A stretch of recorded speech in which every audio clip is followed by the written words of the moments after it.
Okay, so back to guard retention after a 3 week hiatus with Tyrone's injury. You're flat on your back, bro.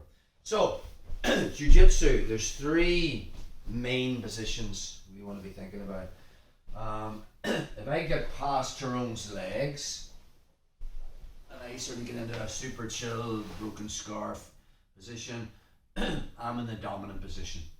If a stranger come in and looked at the position me and Tyrone's in, I'm in the dominant position.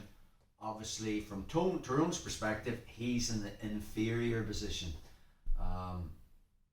So we have dominant position, we have inferior position. The other position, the third position we're usually going to be in would be a neutral position. From someone that just walked in and looked at our position, I'm not in a dominant position or an inferior position, we are in a neutral position. So in other words, there are things Tyrone can do from here to get an advantage and play his game, but there's also things I can be doing from this position.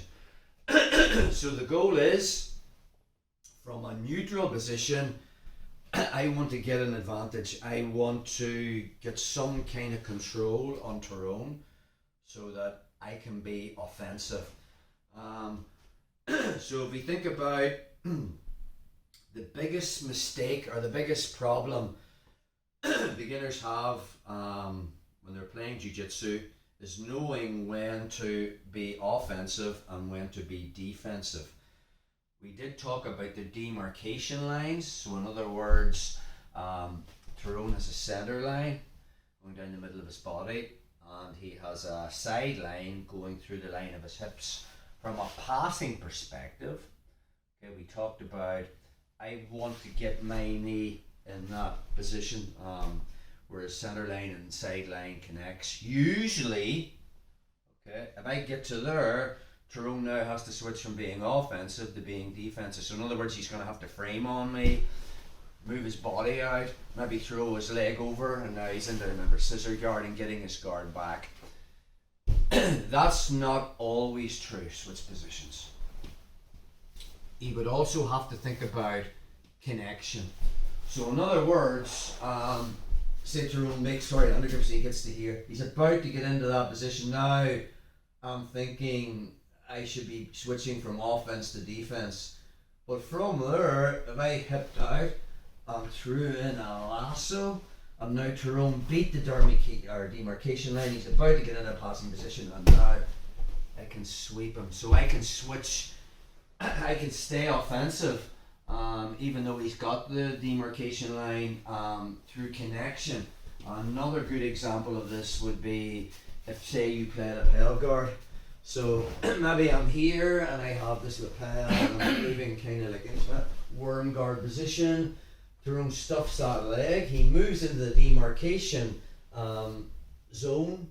Now, normally we would be switching from offensive to guard retention, but from there, if I hipped out and brought my shin inside, I can move into Wormaconda guard and I can stay offensive, if that makes sense, attacking the toe hold, attacking the sweep from this position, attacking his back. Again, when we're playing lapel guard, that's all there.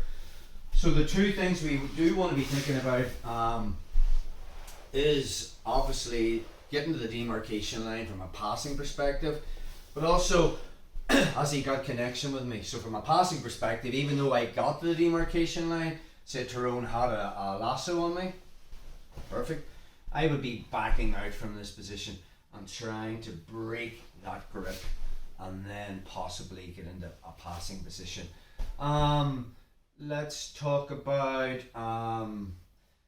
the small distance, which positions, bro, you're in my guard, from guard offense and guard defense, especially when you're playing guard, you know. So say I get into the Juji Gatami position here, obviously I'm in a dominant position, okay, I'm about to finish the armbar from here, maybe Tyrone gets his elbow back slightly, okay. And now from that position, he can start to control my leg, cut an angle. And now I've went from being in a dominant position to being in an inferior position very, very quickly, just with a matter of seconds. So again, from our position, if I was here The minute he starts to pull that elbow back, immediately from this position, I'll be trying to bring my leg back over to get my guard back. And obviously, we'll talk about this in the next vid, I want to switch back to being offensive again. I don't want to just constantly be defensive, and then get my guard pass. So again, from that position, I can be switching into omoplatus. Once I get my center line back, switching into the triangle position again. So another example of this would be, say I got thrown into the triangle trap position here.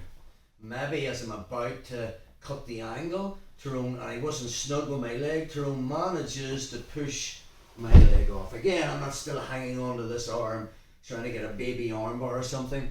You know, once now he's at the demarcation line, but he hasn't, there's no connection involved. Now I can make a grip. I've made my frame. We talked about this on the last movie we did in the guard retention stuff. Now I can build that elbow prop.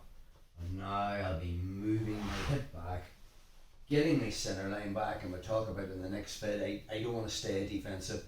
I want to be switching from guard retention, defense, immediately to offense once I get that working grip.